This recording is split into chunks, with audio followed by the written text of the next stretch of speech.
Hello everyone, and welcome to my Young and Restless official. I hope everyone is having a wonderful day. Before we begin, please hit the subscribe button and give this video a thumbs up. As they walk into society, Sally and Billy discuss how difficult it was to leave Paris. As they share a kiss, Sally notices Audra. She welcomes them home as they join her. They tell her that their time was fantastic. Audra wonders, what kind of trouble has she gotten herself into now, as Billy leaves to check on Phyllis. Billy claims that she has just stopped talking for a short time. Sally complains that she called him 1,000 times, so it was a blessing. They have a lot of work to do, according to Billy. Billy gives Sally a kiss as Audra moves aside to answer a phone call. We'll talk later. Audra questions whether they're becoming serious as she rejoins Sally. Although Sally is unsure, it's unique. Audra is interested in Paris.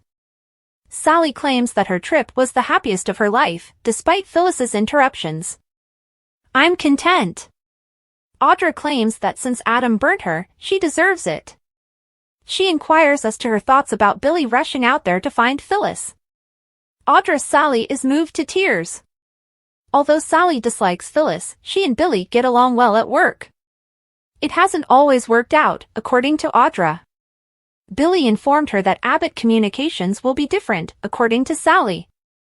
When the conversation shifts to Audra, her companion remarks that she simply needs a chance. They talk about Billy giving up on Victor.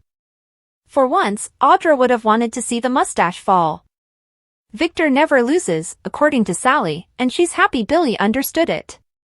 This is something she truly wants for Billy. She can handle it if Phyllis is the necessary evil. She is warned by Audra that the woman is a troublemaker. Why and are Sally Audra? Sally inquires about Audra and Nate's relationship. Very solid, she remarks, but there is some drama involving his new sibling. She tells her friend about Amy and Damien. Seeing her rejected by her son is sad. Sally understands how Amy truly affects Audra. She acknowledges that their growing intimacy has softened her. I swear you won't laugh. Nate and I are beginning to feel more and more like a small family the more time we spend with Amy. I've never seen that before. There are occasions when the three of them are alone in the morning. Sally bursts into tears. Hearing her discuss this is lovely.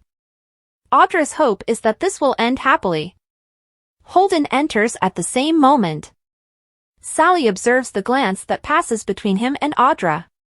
Phyllis and Sharon call a truce. Sharon and Phyllis share a sofa bed in the mental hospital. An alarm goes off while they are hugging. They appear stunned and leap apart when they wake up. Phyllis says it's 7 a.m. and turns off the alarm. They have been reset once more when she checks the phone. Sharon is not taken aback. Was she under the impression that the voice would allow them to call anyone? Phyllis keeps calling the voice estranged while they argue. Phyllis is asked by Sharon if she believes the person spent the entire night there. Perhaps they shut off the phones and sneaked in when they were sleeping. Phyllis laments that she must have coffee before responding to inquiries. The coffee machine on the table suddenly begins to brew. Sharon chuckles. Whatever this is, it has been carefully considered and prepared beforehand. They are curious about what will happen next. What is today's game? When Phyllis pours her coffee, Sharon is concerned that it may be tainted. Nothing, according to Phyllis, could make this situation any stranger. She is willing to take risks. She lets out a happy sigh, gulps it down, and hands some to Sharon. She says no. Phyllis advises her to concentrate on the present and quit worrying about the future. Otherwise, they won't be able to go. Sharon simply didn't realize she had been drinking for months. That must have been rough, admits Phyllis. This occurred just when Sharon was beginning to feel normal again. Which would you prefer, milk or sugar? Phyllis asks as she offers her coffee. Why is she suddenly being so polite to her, wonders Sharon. They must stop sniping, according to Phyllis. Their shared history is connected to the game. When she chooses to be a true human being, Sharon sneers. Phyllis warns her that they will never be able to escape this situation unless she meets her halfway. Sharon concurs. For a while, it will be pleasant to be free of her animosity. When they go, Phyllis will return to her previous state, but in the meanwhile, they cooperate. Sharon concurs. The voice asks if they're prepared to play the game as the loud bell sounds. They question what comes next since they're prepared. There is a notification sound coming from the phones. I bubble and flow, dark and gooey, but there's acid behind the sweetness, Sharon reads as she picks up hers. So easy, scoffs Phyllis. The fountain of chocolate. They discuss their quarrel that turned into a brawl over chocolate. Because Sharon chose Adam over her kids, Phyllis penned an article in restless style accusing her of being a bad mother.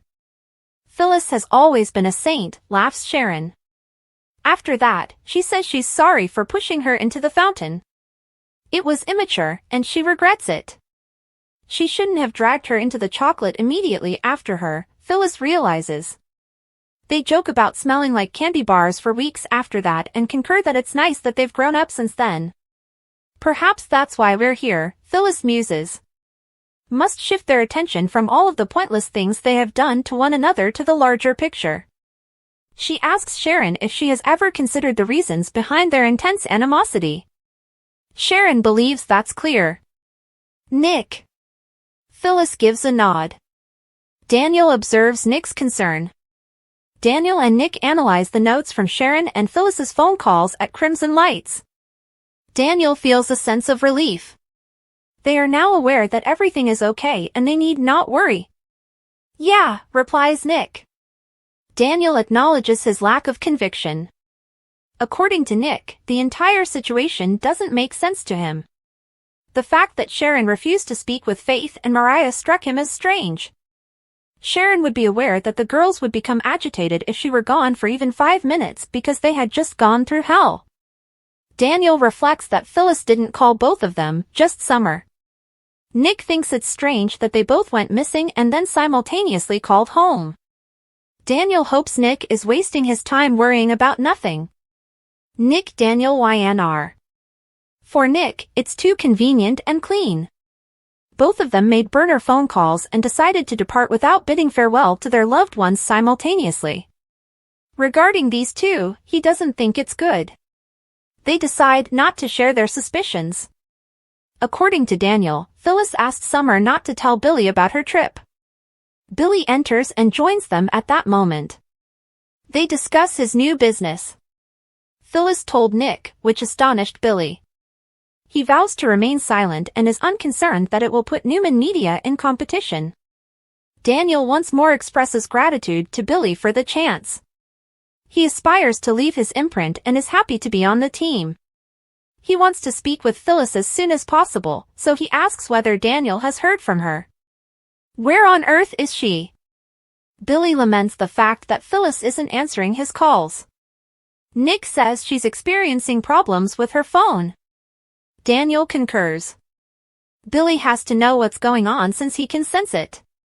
Daniel tries to hide the fact that his mom left town.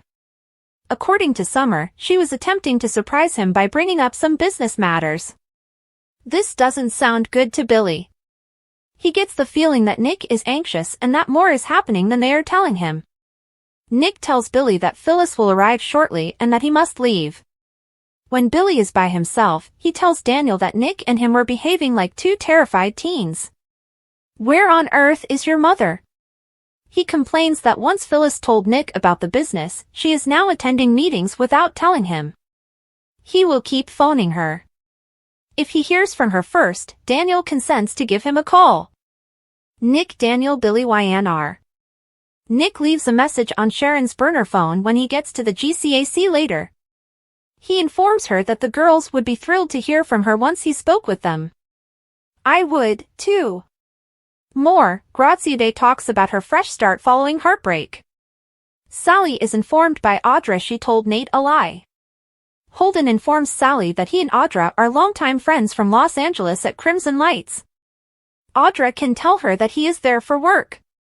Audra yells that they were having a private conversation as he talks up the morning burrito. Holden walks to the bar at a trot. Asking her friend, what was that about? Sally Holden is Damien's right-hand man, Audra informs her. Sally finds this absurd because Audra is connected to him.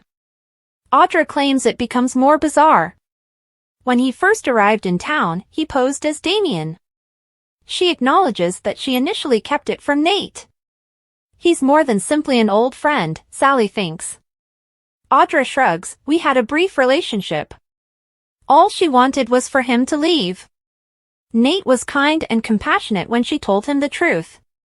Sally inquires as to whether she told Nate everything. Hedging, Audra says, mostly. She acknowledges that it went beyond a few occasions and that she didn't see the need to engage in such behavior with her partner. But you are going to have to fill me in, Sally understands. Also, cast your vote for your favorite possible YNR pair. How did Audra and Holden meet? Sally asks. She claims that he got her out of a tight spot with some demanding persons in the music business. She kept the fact that they began dating after that a secret from Nate. In the beginning, they had some wonderful moments. It was glamorous and thrilling until it wasn't. Audra acknowledges that things became a bit intense and frightening. She had to end their relationship because Holden likes to live on the edge and continued pushing the envelope. She is eager for him to return to Los Angeles. Audra is content and wants to concentrate on the here and now with Nate rather than reliving the past. I don't want Holden to ruin it. Holden holds his cup up to his ex at the bar. More, the person who kidnapped Sharon and Phyllis isn't who we believe. Phyllis and Sharon are pitted against each other. Phyllis is informed by Sharon in the mental hospital that their entire conflict began when she had an affair with Nick. That's ancient history, according to Phyllis. Asking the voice why he's bringing them on this unpleasant trip down memory lane, she approaches the speaker. Why are you interested in watching this? Together, they've been through hell and back. But why is he interested in watching this? Sharon exclaims that they have figured out both of his puzzles. If they can't win, what's the point of playing the game? The voice will take into account a reward that is appropriate. Sharon is told by Phyllis that she very likely just made things worse for them. Infuriated, Sharon reveals that Phyllis also yelled at them. She was merely complying. She's a doormat, Phyllis complains. She is incompatible with Sharon. She will stay in her lane if Phyllis tells her to stay in hers. May the most intelligent woman prevail. Well, that's no contest, snarks Phyllis. Sharon advises her to be cautious. She has previously defeated her. The Young and the Restless episode for Friday, February 28th, is a whirlwind of emotions, revelations, and escalating tensions as the characters navigate their complicated relationships and the mysterious circumstances surrounding Sharon Newman and Phyllis Summers' captivity. The episode opens with Sally Spectra and Billy Abbott returning to Genoa City after their trip to Paris, where they shared a magical time despite Phyllis's constant interruptions. As they enter society, they reflect on how difficult it was to leave the romantic city behind.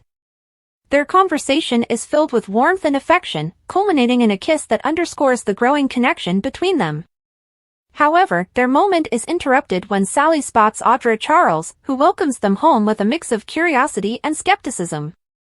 Audra's sharp wit and probing questions quickly shift the tone of the conversation as she subtly challenges Sally's confidence in her relationship with Billy. Billy, ever the workaholic, excuses himself to check on Phyllis, who has gone radio silent. Audra's question, what sort of trouble has she gotten herself into now? Hangs in the air, highlighting Phyllis's reputation for chaos. Billy brushes off her concerns, claiming Phyllis is just taking some time for herself, but Sally's frustration with Phyllis's constant intrusions during their trip is palpable. As Billy leaves, Audra seizes the opportunity to dig deeper into Sally's feelings about Billy's apparent preoccupation with Phyllis. Sally admits that while she and Billy have a special connection, she's not sure if it's serious yet. Audra, ever the provocateur, questions how Sally feels about Billy rushing off to track down Phyllis, planting seeds of doubt in Sally's mind. Audra's conversation with Sally takes a poignant turn as she opens up about her own life, bringing Sally to tears. Audra reveals that her relationship with Nate Hastings is solid, but there's some drama involving his newfound brother, Damien, and his daughter, Amy. Audra's vulnerability shines through as she admits that spending time with Nate and Amy has made her feel like part of a family, a new and deeply meaningful experience for her.